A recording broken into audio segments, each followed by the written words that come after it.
respect for Gordon. The engines of the Sodor Railway were always busy. Thomas puffed to the beaches with happy vacationers. And Gordon proudly pulled the express. Gordon thought he was the strongest, fastest, and cleanest engine on the whole of the railway. But one thing bothered him. His firebox rattled as it cooled down at night. Gordon knew his rattle stopped the other engines from getting to sleep. That night, Gordon's firebox went click, clunk, click, clunk. Thomas and Percy started to chuckle. "Rattler Gordon's keeping us all awake," peeped Percy. "The only engines keeping other engines awake," huffed Gordon crossly, "are little engines with very bad manners." But secretly, he felt rather embarrassed. In the morning, Percy teased Gordon again. "Rattlebox is awake at last," he puffed out loud. Gordon ignored Percy. He did not like being called names. "I'm the strongest and the best," he told himself. "Strongest and best, strongest and best, cleanest and fastest, and pull the express." He wished the other engines would remember that. Later, Gordon pulled into Knapford Station. "Oh, look," laughed Emily. "Rattler Gordon's here. He's pulling the Click-Clunk Express." This made Gordon very cross indeed, especially because Diesel overheard. "I hope your Click-Clunk gets better soon, Oil Diesel." "See you later, Rattler." Gordon was very cross indeed. He decided it was time the other engines learned to treat him properly. So later at the water tank, he pulled up ahead of James. James was surprised. At Knapford, Percy had brought Gordon's coaches into number 1 platform.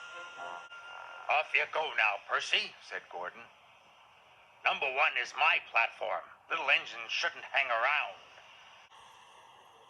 "You're a boastful, bossy, big blue boiler," Percy muttered to himself crossly. Later, Gordon told his friends to give a polite toot-toot whenever they saw him. "But why?" asked Thomas. He was very puzzled. "Because," huffed Gordon grandly, "I'm the strongest and the best." He steamed away. "You can toot at him if you like," wheezed Emily, "but I'm not going to." Gordon steamed across the island. He felt very pleased with himself. He was sure the other engines would forget his clunk-click and treat him properly now. He saw Emily coming. He listened for her toot-toot. But Emily didn't toot at all. This made Gordon very cross. He was so cross that he didn't see the signal telling him to stop. And he didn't see the goods train ahead until it was too late.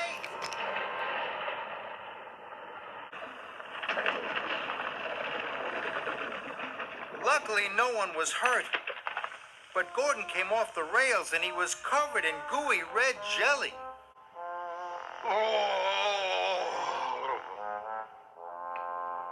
As Gordon waited to be put back on the rails, Percy arrived. "Hello, Gordon," peeped Percy. "I see you're not the cleanest engine anymore." Then James puffed up.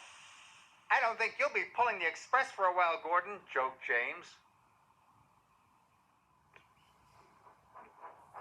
Finally, Thomas arrived. "Gordon's a mess, Gordon's a mess. He's the largest and jelliest," puffed Thomas cheekily. At last, Gordon was back on the rails. He felt very foolish indeed. Edward pushed him to the fitter's yard. Gordon had to stay at the fitter's yard for a long time. It was hard to get the jelly out of his engine. Emily and Henry took in turns to pull the express for him.